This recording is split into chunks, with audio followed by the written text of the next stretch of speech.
काशी विश्वनाथ मंदिरातील आजचं शिवलिंग हे मूळचं नाही अशी मान्यता सांगितली जाते. मूळ शिवलिंगाला आदी विश्वेश्वर महादेव म्हटलं जातं.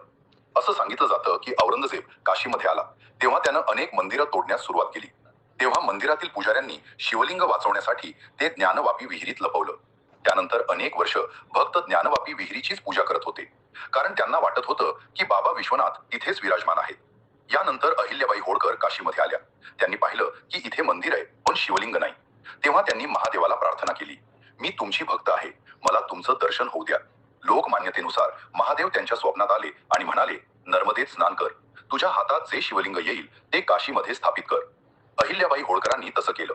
नर्मदेत मिळालेलं शिवलिंग त्यांनी काशीमध्ये स्थापित केलं आणि त्यानंतर हे मंदिर पुन्हा काशी विश्वनाथ मंदिर म्हणून प्रसिद्ध झालं. आज लाखो भक्त याच शिवलिंगाचं दर्शन घेतात. आजही अनेक लोक मानतात की मूळ आदी विश्वेश्वर महादेव ज्ञानवापी परिसरातच आहेत. व्हिडिओ आवडल्यास चॅनलला सबस्क्राईब करा.